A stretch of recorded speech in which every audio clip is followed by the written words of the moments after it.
Hello everyone, welcome to foundation classes. My name is Amit. चलिए आज के सेशन को स्टार्ट करते हैं। आज का जो हमारा सेशन है इसमें मैं आपको हिंदी पेडागोजी के 30 क्वेश्चंस एक साथ करवाने वाला हूं, यानी कि 15 क्वेश्चंस के दो सेट, क्योंकि आपका जो सीटेट का एग्ज़ाम है वो 20 अगस्त को है। अब आप जितनी ज़्यादा प्रैक्टिस करेंगे उतना ही आपके लिए बेनिफिट है। ये क्लासेस मोस्ट इम्पोर्टेंट हैं, इनको आप बिल्कुल भी स्किप मत कीजिएगा। और अगर आप चैनल पर न्यू हैं तो चैनल को सब्सक्राइब कर लीजिए ताकि आपकी कोई भी क्लास मिस ना हो। तो चलिए आज के सेशन को स्टार्ट करते हैं। आपका फर्स्ट क्वेश्चन है, चोम्स्की के अनुसार भाषा मस्तिष्क में स्थित नियमों का समूह क्या कहलाता है? तो देखिए, व्याकरण की पेटी कहलाता है, या सार्वभौमिक व्याकरण कहलाता है, या एकीकृत व्याकरण कहलाता है, या फिर नियम पुस्तिका कहलाता है? तो देखिए यहाँ पर आपका राइट आंसर होगा आंसर नंबर बी। चलिए एक्सप्लेनेशन देखते हैं। चोम्स्की क्या है? एक भाषा वैज्ञानिक हैं। ये बात मैंने आपको थ्योरी में भी बताई थी, ठीक है। इनके अनुसार बच्चे के दिमाग में एक भाषा यंत्र होता है जिसकी मदद से बच्चे भाषा को सहज रूप में अर्जित कर लेते हैं, ठीक है। नोम चोम्स्की के मतानुसार मानव मस्तिष्क में निहित नियमावली को सार्वत्रिक या सार्वभौमिक व्याकरण यानी कि यूनिवर्सल ग्रामर कहा जाता है। यह यंत्र अपने आप भाषा के व्याकरणिक नियमों का निर्माण कर लेता है जिसे सार्वभौमिक व्याकरण कहा गया है, ठीक है। आप समझ गए होंगे। आगे चलते हैं।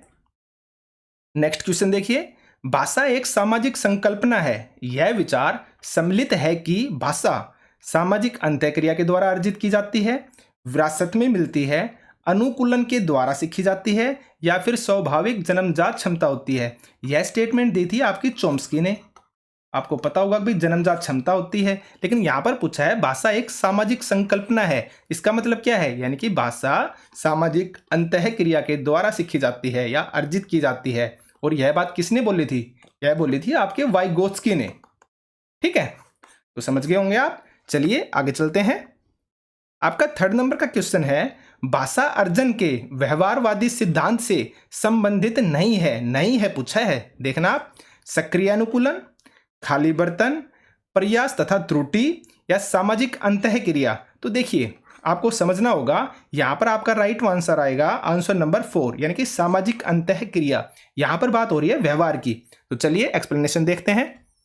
भाषा अर्जन का जो व्यवहारवादी सिद्धांत है यह मानता है कि मानव शिशु अपने परिवेश में होने वाले व्यवहार से ही अपनी मातृभाषा का अर्जन करता है, ठीक है। यानी कि व्यवहार से रिलेटेड है, आपके बिहेवियर से रिलेटेड है। मनोविज्ञान में व्यवहारवाद के जनक किनको माना गया है? जे.बी. वॉटसन को माना गया है, ठीक है। और जो आपके इवान पावलोव हैं और बी.एफ. स्किनर हैं, ये भी आपके किससे रिलेटेड हैं? व्यवहारवादी सिद्धांत से रिलेटेड हैं, ठीक है। तो यहाँ पर आपका राइट आंसर क्या आएगा? सामाजिक अंतःक्रिया, क्योंकि इसमें समाज की बात होती है। आगे चलते हैं। भाषा विकास का संज्ञानात्मक सिद्धांत समर्थन करता है कि भाषा, देखिए भाषा विकास का संज्ञानात्मक का मतलब आपको पता है, आपके ब्रेन से रिलेटेड, ठीक है। आगे चलते हैं। व्यक्ति की स्वाभाविक जन्मजात क्षमता है, पुरस्कार तथा दंड के द्वारा सीखी जाती है। आगे देखिए, समाज में अंतःक्रिया के द्वारा सीखी जाती है, या फिर बच्चे के बोलना शुरू करने से पहले संकल्पना की समझ पर निर्भर करती है। आप बताइए राइट आंसर क्या होगा? देखिए, आपने जीन पियाजे के बारे में पढ़ा था, उन्होंने ये चीज़ बोली थी, पहले क्या आते हैं? आपके विचार आते हैं, उसके बाद क्या आती है? आपकी भाषा आती है। तो यहाँ पर हमारा राइट आंसर क्या होगा? आंसर नंबर 4, यानी कि डी। एक्सप्लेनेशन देखते हैं। स्विस मनोवैज्ञानिक जीन पियाजे, यानी कि स्विट्जरलैंड के हैं, ठीक है। जीन पियाजे ने भाषा के अधिग्रहण को बच्चे के मानसिक या संज्ञानात्मक विकास के संदर्भ में रखा है। इन्होंने तर्क दिया है कि एक बच्चे को एक अवधारणा को समझना होगा इससे पहले कि वह उस अवधारणा को क्या करे? व्यक्त करे, ठीक है। यानी कि पहले क्या आते हैं? आपके विचार आते हैं, और फिर क्या आती है? आपकी भाषा आती है। पहले आप सोचते हैं और फिर आप बोलते हैं, ठीक है। आप समझ गए होंगे, मैंने ये चीज़ थ्योरी के अंदर भी करवाई थी। यहाँ पर इन्होंने सिर्फ और सिर्फ लैंग्वेज को चेंज किया है। मैंने बोला है ना, सीटेट के अंदर हमेशा अप्लाइड क्वेश्चन आते हैं, आपकी जो लैंग्वेज है वो घुमा फिरा कर यूज की जाएगी। आगे चलते हैं। निम्नलिखित में से कौन से प्रारंभिक साक्षरता से संबंधित नहीं है? देखिए, इस बात की समझ कि मुद्रित सामग्री अर्थ देती है, आगे चलते हैं। आरंभिक स्वनिमिक जागरूकता। देखिए स्वनिमिक का मतलब होता है आपकी सबसे छोटी ध्वनि की इकाई होती है ये स्वनिमिक। आगे देखिए, आधारभूत वर्णों का ज्ञान या फिर टिप्पणी लिखना। यहाँ पर जो आपका राइट आंसर आएगा वो आएगा टिप्पणी लिखना, ठीक है, यह संबंधित नहीं है। एक्सप्लेनेशन को देखते हैं। प्रारंभिक साक्षरता से अभिप्राय है बालक के मौखिक कौशल के विकास तथा लेखन या फिर पाठन के आरंभ से है। यानी कि प्रारंभिक साक्षरता रिलेशन किससे है? बच्चे के मौखिक कौशल से, उसके लेखन और पठन के आरंभ से। प्रारंभिक साक्षरता के लिए बालकों को सुनने बोलने के पर्याप्त अवसर दिए जाते हैं। बालकों को उनके संज्ञान से तथा उनकी रुचि से जुड़े विषयों पर चर्चा के अवसर दिए जाते हैं। आप इस चीज को याद रखना। अब देखिए टिप्पणी क्या होती है? किसी सुने गए अथवा पढ़े गए संभाषण, वार्तालाप, पत्र, लेख, कविता या फिर ग्रंथ आदि को देखे गए दृश्य तथा घटना पर अपना मत मौखिक या लिखित रूप में प्रकट करना ही क्या कहलाता है? आपकी टिप्पणी कहलाती है। अब आप खुद बताइए, एक छोटा बच्चा ये सब चीजें थोड़ी ना कर सकता है। तो यहाँ पर आपका राइट आंसर क्या होगा? आंसर नंबर डी, यानी कि यह शामिल नहीं होता है। आगे चलते हैं। निम्नलिखित में से कौन सा कथन पठन कौशल विकसित करने की एक तकनीक है? देखिए, कक्षा में पठन कोना पठन कौशल के विकास में सहायक होता है। हाँ भाई सही है। बच्चों को जोड़े में बैठाकर उन्हें अपनी पसंद तथा नापसंद के बारे में चर्चा करने के लिए कहना, इससे पठन कौशल थोड़ी ना होगा, ये तो डिस्कशन हो रहा है, ठीक है ना। तो इससे पठन कौशल नहीं होगा, तो ये आपका गलत होगा। तो देखिए क्या होगा आपका आंसर? ए आपका सही है और बी आपका गलत है। अब आप कंफ्यूज होंगे पठन कोना क्या होता है, तो देखिए एक्सप्लेनेशन को। कक्षा में पढ़ने का कोना, पठन कोने का मतलब होता है पढ़ने का कोना, ठीक है, पठन कोना यानी बच्चों को विस्तृत पठन सामग्री उपलब्ध कराता है पठन कोना, और साथ ही एक स्वतंत्र पाठक बनने की प्रक्रिया में क्या देता है? सहयोग देता है, और सरल है ये। देखिए यहां बच्चों को अपने लिए अपनी पसंद की किताबें चुनने और आकर्षक तरीके से प्रदर्शित विभिन्न किताबों को पढ़ने की क्या होती है? स्वतंत्रता होती है। एक तरह से लाइब्रेरी की तरह होता है ये, ठीक है। आगे चलते हैं। अचानक से शब्दों को सीखना तब घटित होता है जब बच्चे खालिस्तान के माध्यम से शब्द संपदा सीखते हैं। देखिए, पुस्तक के सहस्वर वाचन से सीखते हैं या फिर पृथक रूप से शब्द सिखाने की तकनीक पढ़ाने से। तो यह तो नहीं हो सकता। जब अलग से ही आपको शब्द तकनीक पढ़ाई जा रही है तो आप अचानक से थोड़ी ना सीखेंगे, ये तो प्लानिंग के थ्रू हो गया। आगे देखिए, पठन सामग्री की समझ के लिए उन विशेष शब्दों को पढ़ाना जो पठन सामग्री में आए हैं। अब इसमें भी देखिए विशेष शब्दों को ही पढ़ाना, तो यह भी आपका अचानक से पढ़ना नहीं हुआ। आगे देखिए, शिक्षक द्वारा चयनित नए शब्दों के अर्थ याद करना। भाई शिक्षक ने क्या किए हैं? चयन किया है, तो यह भी आपने अचानक से नहीं सीखा। आप अचानक से कब सीखते हो? जब आप पुस्तक के सहस्वर वाचन करते हो ना, तब आपके सामने शब्द आते हैं, उसको बोलते हैं अचानक से सीखना। तो यहां पर आपका राइट आंसर क्या होगा? Answer number first. आगे चलते हैं। प्रक्रिया आधारित लेखन उपागम में खालिस्तान सोपान के दौरान पाठक तथा लिखने के उद्देश्य को चिह्नित किया जाता है। तो यहां पर देखिए आप, पुनरावृत्ति यानी कि दोहराने को, पूर्व लेखन को, संपादन को या प्रारूपण को। आप देखिए सोपान के दौरान पाठक तथा लिखने के उद्देश्य को चिह्नित किया जा रहा है। तो यहां पर आपका राइट आंसर आएगा पूर्व लेखन, यानी कि आपने लिखने से पहले ही आप क्या लिखने वाले हो, आप क्या बताने वाले हो, आपका उद्देश्य क्या है लिखने का, इस चीज को पहले ही आपने चिह्नित कर लिया है। तो यह आपका क्या आएगा आंसर? आंसर आएगा पूर्व लेखन। अब एक्सप्लेनेशन देखते हैं हम। लेखन की प्रक्रिया का उपागम शारीरिक और मानसिक क्रियाओं के एक क्रम का वर्णन करता है, जो क्रम किसी भी प्रकार के पाठ का निर्माण करते समय, देखिए पाठ का निर्माण करते समय उपयोग में लाया जाता है। यह लेखन कार्य को छोटे छोटे भागों में विभाजित करता है या विभाजन करता है। शिक्षार्थी को अच्छा लेख लिखने के लिए कई चरणों से गुजरना पड़ता है। देखिए प्रक्रिया उपागम में आमतौर पर कई चरण शामिल होते हैं। अब बताया गया है कौन कौन से चरण है। देखिए आपका पूर्व लेखन हो गया, प्रारूपण हो गया, संशोधन हो गया और हो गया आपका संपादन। अब पूर्व लेखन में क्या होता है? आपका आंसर है ये तो। अब भाई आप पूर्व निर्देश जो आपके उद्देश्य होते हैं उनको डिसाइड करते हैं। प्रारूपण में क्या आता है? आप कंप्लीट प्रारूप को तैयार करते हैं, अब कैसे कैसे आप चीज़ों को लिखेंगे। संशोधन क्या होता है आप समझ गए होंगे, यानी कि अगर कुछ गलतियां हुई हैं तो आप क्या करोगे, उन सारी चीज़ों को रीड करोगे, अब कहाँ कहाँ पर गलतियां हैं उनको सुधारोगे और लास्ट में आप क्या करते हो, आप संपादन करते हो। ठीक है, इस चीज़ को याद रखना। यहाँ पर इन्होंने 3 चरण लिखा है लेकिन होते हैं आपके 4 चरण। ठीक है, इस चीज़ को आप याद रखना। आगे चलते हैं। स्वनिमित जागरूकता संबंधित है, यह आपका अभी थोड़ी देर पहले ऊपर भी आया था ऑप्शंस के अंदर, आपने ध्यान दिया हो तो देखिए मैंने वहां पर आपको बताया था ध्वनि की क्या है, सबसे छोटी इकाई है, ध्वनि की सबसे छोटी इकाई, मैंने बताया था ये चीज आपको। देखते हैं ऑप्शंस। स्वनिमों तथा लेखा चित्रों में संबंध स्थापित करने की योग्यता से, बोले गए शब्दों में स्वनिमों को पहचान कर उनमें परिवर्तन करने की योग्यता से, शब्दों को शुद्ध तथा धारा प्रवाह पढ़ना, या फिर सही वर्तनी के साथ लिखना। तो यहाँ पर जो आपका करेक्ट आंसर आएगा वो आएगा आंसर नंबर बी। क्यों? क्योंकि यह उच्चारित ध्वनि की सबसे छोटी इकाई होती है। तो यहाँ पर आप क्या करते हैं, जो आपके बोले गए शब्द है ना, जो आपने उच्चारित किए हैं, उनके वर्णों को, उनकी ध्वनि को आप समझते हैं और उनमें परिवर्तन करने की योग्यता से है, यानी कि अगर कुछ गलतियां होती हैं तो आप उनको परिवर्तन भी कर सकते हैं उनके अंदर। ठीक है, तो राइट आंसर क्या होगा, आंसर नंबर बी। आगे चलते हैं। निम्नलिखित में से कौन सी एक प्रभावकारी पठन रणनीति है, यानी कि पढ़ने की रणनीति है। देखिए मैंने हमेशा आपको बताया है पठन तभी आपका होगा जब अर्थ में पढ़ा जाए, मैंने हमेशा इस चीज को बोला है। ठीक है, तो ऑप्शंस देखते हैं। पठन सामग्री में वर्णों या शब्दों के अर्थ निकालना क्या कहलाता है, पढ़ना है। आगे देखते हैं। पठन अचेतन चिंतन प्रक्रिया है। देखिए ये आपका गलत है भाई, अचेतन थोड़ी ना होता है। अचेतन का मतलब होता है जब आपको पता ही नहीं होता कि आप पढ़ रहे हैं, पर नॉर्मल सी बात है जब आप पढ़ते हैं तब तो आपको पता होता है ना, तो ये तो गलत हो गया। पठन अपने साथियों के ज्ञान को पठन सामग्री के अर्थ की पुनर्रचना के लिए प्रयोग करता है, ये भी क्या है आपका गलत है। पठन केवल शब्दों की ध्वनियों को जोड़ने की योग्यता है, ये भी आपका गलत है। मैंने बताया था जब आप अर्थ में पढ़ेंगे वही आपका पठन कहलाएगा। तो आपका राइट आंसर क्या होगा यहाँ पर, आंसर नंबर ए। आगे चलते हैं।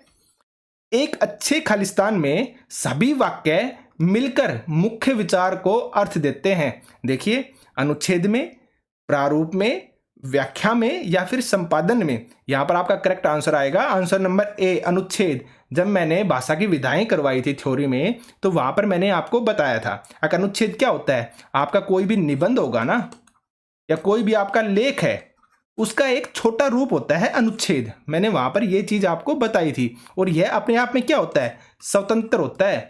यानी कि आप सिर्फ और सिर्फ अनुच्छेद को पढ़ेंगे ना तब भी आप उस चीज का मतलब समझ जाएंगे कि राइटर क्या कहना चाह रहा है अपने निबंध के अंदर। ठीक है, तो एक्सप्लेनेशन को देखते हैं। किसी विषय पर थोड़े किंतु चुने हुए शब्दों में अपने विचार प्रकट करने का जो प्रयास है ना वो कहलाता है आपका अनुच्छेद। ठीक है, यह किसी लेख, किसी निबंध या रचना का अंश भी हो सकता है किंतु स्वयं में पूर्ण होता है, यानी कि स्वतंत्र होता है। और अंश का मतलब क्या हो गया, छोटा भाग, और ये चीज मैंने आपको थ्योरी में बताई थी। आगे चलते हैं। नेक्स्ट क्वेश्चन देखिए। जब एक व्यक्ति समाचार पत्र में नौकरी के लिए कोई विज्ञापन पढ़ता है तो वह क्या करता है, देखिए पाठ्य वस्तु को बारीकी से पढ़ रहा है, पाठ्य वस्तु की व्याख्या कर रहा है, पाठ्य वस्तु को सरसरी दृष्टि से पढ़ रहा है या फिर टिप्पणी लिख रहा है। तो आपका करेक्ट आंसर क्या आएगा, आंसर नंबर ए। भाई नॉर्मल सी बात है, जब आप किसी विज्ञापन को पढ़ते हैं और वो नौकरी का विज्ञापन है तो आप कंप्लीट चीज़ों को देखते हैं, क्या एलिजिबिलिटी है, क्या क्वालिफिकेशन है, क्या एज लिमिट है, आप हर चीज को बारीकी से पढ़ते हैं, आप सरसरी नजरों से नहीं पढ़ते। तो यह आपका गलत हो जाएगा।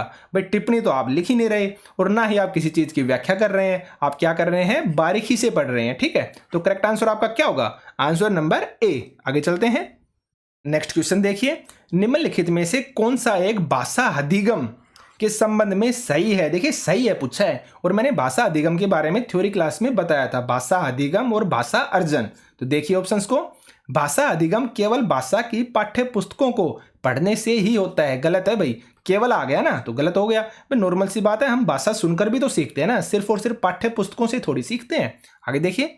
भाषा अधिगम की गति मुद्रित एवं लिखित समृद्ध परिवेश में बढ़ जाती है। ये आपका सही हो सकता है। आगे चलिए। विज्ञान तथा गणित सीखने के लिए भाषा अधिगम की आवश्यकता नहीं होती। ये क्या हो गया आपका, गलत है, क्योंकि भाषा तो हर सब्जेक्ट के अंदर होती है, चाहे फिर वो विज्ञान हो, चाहे गणित हो, चाहे कोई भी सब्जेक्ट हो। आगे देखिए। भाषा अधिगम अचेतन होता है। तो ये स्टेटमेंट क्या है आपकी, गलत है। जो आपका भाषा अधिगम होता है ना वो आपका कॉन्शियस होता है। कॉन्शियस का मतलब हो गया आपका चेतन, यानी कि आपको पता होता है कि आप भाषा सीख रहे हैं, ठीक है। जबकि जो भाषा अर्जन होता है ना वो आपका अचेतन होता है। इस चीज को याद रखना आप। तो यहां पर करेक्ट आंसर क्या आएगा, आंसर नंबर ए। आगे चलते हैं। एक भाषा शिक्षिका कक्षा 4 के विद्यार्थियों को एक अनुच्छेद लिखने को कहती है। देखिए फिर अनुच्छेद से रिलेटेड क्वेश्चन आ गया आपके पास। जब वे लिखते हैं लेख को तो प्रत्येक बच्चे के अनुच्छेद लेखन में व्याकरणिक त्रुटियों पर लाल घेरा बनाकर उन्हें सही करती है। शिक्षिका की जो ये रणनीति है ना इसके बारे में पूछा है, क्या सही है या नहीं है। देखिए, लेखन कौशल के विकास में सहायक है, भाषा अधिगम के लिए क्या है, अनुपयुक्त है, बाल मनोविज्ञान के अनुकूल है, या फिर लेखन कौशल के विकास में उपयुक्त है। तो देखिए इसका करेक्ट आंसर आएगा भाषा अधिगम के लिए अनुपयुक्त है। कभी भी टीचर को बच्चों की जो नोटबुक होती है ना उसको इस तरह से चेक नहीं करना चाहिए। त्रुटियों के बारे में बोला गया है वो स्वाभाविक होती हैं। जब बच्चा सीखेगा तो नॉर्मल सी बात है त्रुटियां करेगा। आप उन त्रुटियों को अभ्यास के थ्रू सही करवाइए। आप इस तरीके से मत करिए। अगर आप इस तरीके से करते हैं ना तो वो त्रुटियां बच्चे के दिमाग में बैठ जाती हैं फिट, और वो आगे फिर उन्हीं को ही दोहराते हैं, ठीक है। तो यहां पर आपका करेक्ट आंसर क्या होगा, भाषा अधिगम के लिए क्या है, ये अनुपयुक्त है। आगे चलते हैं। भाषा अधिगम में कहानी सुनाना खालिस्तान एक प्रभावकारी माध्यम है। तो देखिए, नैतिक शिक्षा प्रदान करने के लिए भाई नहीं हो सकता। भाई कहानी सुनाना मैंने क्या बोला था, मनोरंजन का साधन है। अगर नैतिक शिक्षा भी अगर होती है तो जरूरी थोड़ी है हर कहानी आपको नैतिक शिक्षा ही दे, कुछ कहानियां मनोरंजन के लिए भी तो होती है ना। तो गलत हो गया। आगे देखिए, श्रवण कौशलों को विकसित करने के लिए, हाँ ये आपका हो सकता है क्योंकि आप कहानी को क्या करते हैं, सुनते हैं ना। आगे देखिए, लेखन कौशल को विकसित करने के लिए, गलत है आपका। भाई लेखन कौशल थोड़ी ना होता है अगर आप कहानी सुन रहे हैं तो, वो तो सुनने से हो गया, श्रवण से रिलेटेड हो गया। खाली समय में बच्चों को व्यस्त रखने के लिए, ये भी क्या है आपका, गलत है। करेक्ट आंसर क्या आएगा आपका, श्रवण कौशलों को विकसित करने के लिए, ठीक है। यहां पर आपके 15 क्वेश्चंस कंप्लीट होते हैं। चलिए अब हम जो नेक्स्ट 15 क्वेश्चंस हैं उनको देखते हैं। अगर आपने चैनल को अब तक सब्सक्राइब नहीं किया है तो चैनल को सब्सक्राइब कर लीजिए ताकि आपकी कोई भी क्लास मिस ना हो। तो चलिए आगे चलते हैं। आपका फर्स्ट क्वेश्चन है, यदि शिक्षक विद्यार्थियों को शब्दावली, इस वर्ड पर आप ध्यान देना, शब्दावली सिखाने में मदद करना चाहते हैं तो निम्नलिखित में से कौन सा तरीका सबसे अधिक प्रभावशाली होगा। देखिए बच्चों को शब्दावली सिखानी है तो ऑप्शंस देखते हैं। कहानियों और चित्रों का प्रयोग, दोहराव यानी कि ड्रिल का प्रयोग, ये आपका गलत हो गया क्योंकि मैंने आपको हमेशा बताया है हम कभी भी चीज़ों को बार बार दोहराव नहीं करेंगे, इससे क्या होगा, बच्चे बोरियत महसूस करेंगे। आगे देखिए, लिखित अभ्यास का प्रयोग, इससे लिखना होगा, आपकी शब्दावली नहीं सीखी जाएगी। पाठ्य पुस्तकों का प्रयोग, ये भी आपका नहीं हो सकता। तो आपका करेक्ट आंसर क्या होगा, कहानियों और चित्रों का प्रयोग, क्योंकि छोटे बच्चे हैं तो छोटे बच्चे इसी तरीके से सीखते हैं, ठीक है। आगे चलते हैं। बहुभाषावाद शिक्षा का एक ऐसा संसाधन है जिसका उद्देश्य मैंने आपको हमेशा बताया है, जो आपकी डाइवर्सिटी है, जो आपका मल्टीलिंग्वलिज्म है यानी कि बहुभाषावाद, तो ये हमारे लिए क्या है, हमेशा हेल्पफुल रहता है। तो देखिए, शिक्षण अधिगम के लिए शिक्षार्थियों की भाषा का उपयोग करना। आगे चलते हैं। शिक्षार्थियों को यथासंभव अधिक से अधिक भाषाएं सिखाना, ये भी आपका नहीं हो सकता। आगे चलिए, शिक्षण अधिगम के लिए शास्त्रीय भाषाओं का उपयोग करना, ये भी आपका नहीं होगा क्योंकि हमारे उद्देश्य ये नहीं है, हम बच्चों को अधिक से अधिक भाषाएं नहीं सिखाना चाहते, हम उन्हें शास्त्रीय भाषाओं का उपयोग करना भी नहीं सिखाना चाहते। आगे देखिए, नौकरियों के लिए अंग्रेजी भाषा और संस्कृति के लिए मातृभाषा सीखने के लिए सक्षम बनाना, ये भी आपका गलत है। आपका करेक्ट आंसर क्या होगा, आंसर नंबर ए, यानी कि शिक्षण अधिगम के लिए शिक्षार्थियों की भाषा का उपयोग करना, हम ये चाहते हैं कि बच्चे अपनी भाषा का अच्छे से यूज कर सकें, ठीक है। आगे चलते हैं। किसी पाठ्य सामग्री से कोई विशिष्ट सूचना निकालने के उद्देश्य से उस पाठ्य सामग्री के किसी अंश को बहुत ही बारीकी के साथ या गहनता के साथ पढ़ने का जो कौशल है ना, वो क्या कहलाता है। तो यहाँ पर जो आपका करेक्ट आंसर होगा वो होगा आंसर नंबर सी। देखिए, स्थानीय जो पठन है ना, इसको हम गहन पठन भी कहते हैं, ठीक है। अगर यहाँ पर गहन पठन लिखा होता तो आप आंसर आराम से चूज कर लेते। तो इस चीज़ को आप याद रखना, जो आपका स्थानीय पठन है ना उसी का नाम है गहन पठन, और जो आपका वैश्विक पठन है इसी को हम द्रुत पठन कहते हैं। द्रुत यानी जल्दी से पढ़ना, ठीक है। तो ये चीज़ भी आप याद रखना। तो यहाँ पर आपका करेक्ट आंसर क्या होगा, आंसर नंबर सी। आगे चलते हैं। भाव बुद्धि के सिद्धांत के संदर्भों में निम्नलिखित में से कौन सी बुद्धि भाषा से संबंधित है? देखिए, हमने जो मल्टी इंटेलिजेंस थ्योरी है वो पढ़ी थी, किसने दी थी? हार्वर्ड गार्डनर ने दी थी। तो उन्होंने बात की थी किसके बारे में? भाषा के बारे में। तो इसका आंसर क्या होगा हमारा? भाषाई मौखिक बुद्धि। ठीक है, आगे चलते हैं। इनमें से कौन सा बहुभाषावाद के लाभ हो सकते हैं? तो देखिए, समृद्ध शब्दावली और प्रभावशाली भाषण, हाँ कहीं ना कहीं आपका हो सकता है। अन्य संस्कृतियों के प्रति सहिष्णुता और सम्मान, ये भी आपका हो सकता है। सीमित रोजगार के अवसर, ये आपका गलत है भाई। अगर आप बहुभाषावाद सीख रहे हैं, आपको ज़्यादा भाषा आती है, तो ये आपको रोजगार दिलाएंगी, रोजगार को सीमित नहीं करेंगी। ठीक है, प्राभाषिक जागरूकता, ये भी आपका सही है। तो करेक्ट आंसर क्या होगा? 1, 2 एंड 4 देखिए कहाँ पर है, आंसर नंबर डी। आगे चलते हैं। वाइगोत्स्की के अनुसार जब कोई बच्चा या बच्ची भाषा की मदद से अपने स्वयं के कार्यों को क्या करता है? निर्देशित करता है, यानी कि रेगुलेट करता है। तो लेकिन वह भाषा दूसरों के लिए क्या नहीं है? श्रव्य नहीं है, यानी कि सुना नहीं जा सकता उस भाषा को। तो मैंने आपको बताया था, हम उस भाषा को क्या बोलते हैं? उसका आंतरिक भाषण, यानी कि उसकी इनर स्पीच मैंने बताई थी। जो इनर स्पीच है और जो प्राइवेट स्पीच है, ये दोनों सेम ही होती हैं, लेकिन फ़र्क सिर्फ इतना है, जो आपकी इनर स्पीच है उसमें आवाज़ नहीं आती, जो प्राइवेट स्पीच है उसमें क्या आती है? आवाज़ आती है। तो यहाँ पर आपका करेक्ट आंसर क्या होगा? आंसर नंबर ए, क्योंकि श्रव्य नहीं है। ठीक है, याद रखना आप। आगे चलते हैं। भाषा विज्ञान की कौन सी शाखा संदर्भ में भाषा से जुड़ी है? देखिए, संदर्भ में भाषा यानी कि आप उपयोग करना सीख रहे हैं, तो इसका आंसर क्या होगा? उपयोगिता विज्ञान। ठीक है, याद रखना आप, इसका आंसर क्या होगा? आपकी उपयोगिता विज्ञान। आगे चलते हैं। शिशुओं में भाषा के विकास के संबंध में कथन ए और ब पर विचार करें। देखिए, शैशवावस्था के बच्चे की वाक नली एक वयस्क मानव की तुलना में जानवर की तरह अधिक होती है, ये आपकी करेक्ट है। ठीक है, आगे चलिए।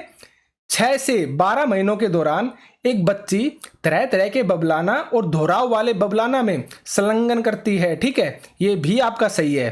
तो यहाँ पर आपका करेक्ट आंसर क्या होगा? आपके ए और ब, यानी कि दोनों ही सही हैं। ठीक है, आगे चलते हैं।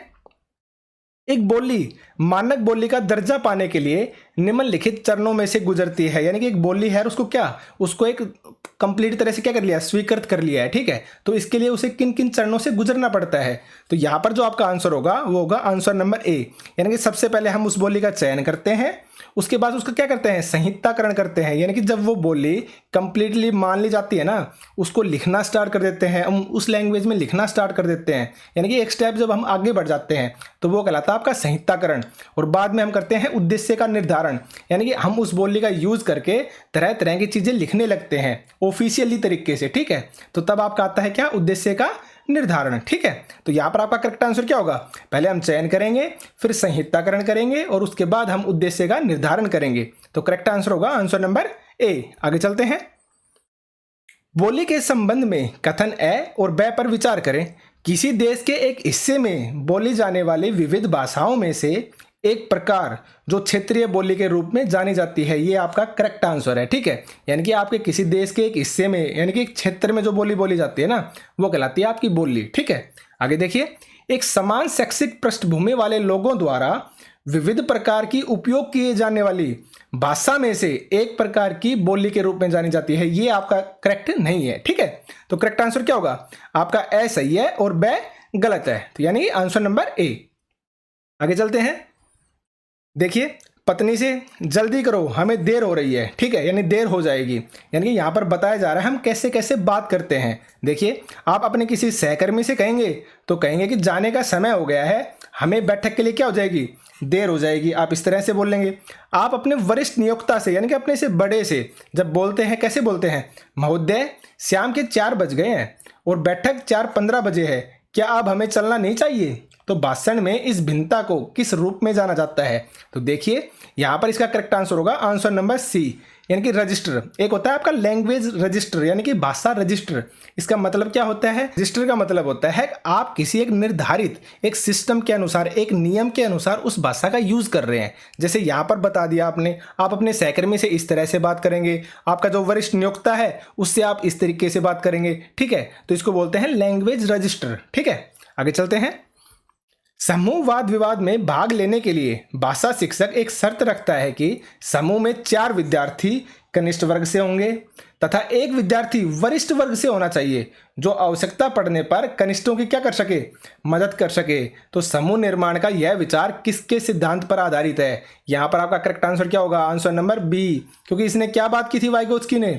सभी बच्चे सहयोग से सीखते हैं, समाज में रहते हुए सीखते हैं, एक दूसरे की हेल्प से सीखते हैं। तो यहाँ पर किसकी बात हो रही है? आपके हेल्प की बात हो रही है ना, सहायता की बात हो रही है ना।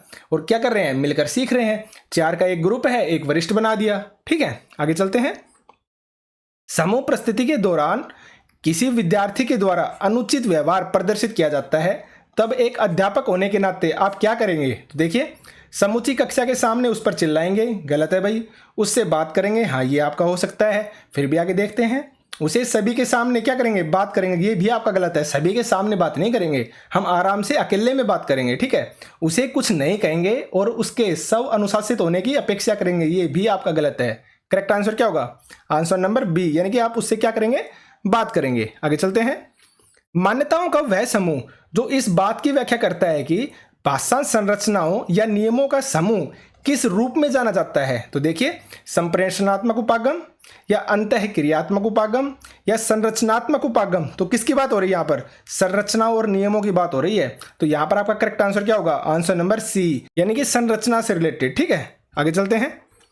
संप्रेषणात्मक भाषा शिक्षण के संबंध में कथन ए और ब पर विचार करें। तो देखिए, शिक्षक की भूमिका सामान्यतः वाचन के लिए मॉडल होने के बजाय एक संसाधक या मॉनिटर की तरह होती है। ये आपका करेक्ट है। मैंने बताया ना कैसी होती है? एक सहायक के रूप में होती है। तो ये आपका करेक्ट है। आगे देखिए, शिक्षार्थियों को सीखने के व्यक्तिगत उपागम के आधार पर कक्षा की गतिविधियों में भाग लेना पड़ता है। ये आपका गलत है भाई। जो बच्चे हैं ना, वो सीखने के लिए व्यक्तिगत के तौर पर नहीं लेंगे, उन्हें सहयोगात्मक रूप से भाग लेना है।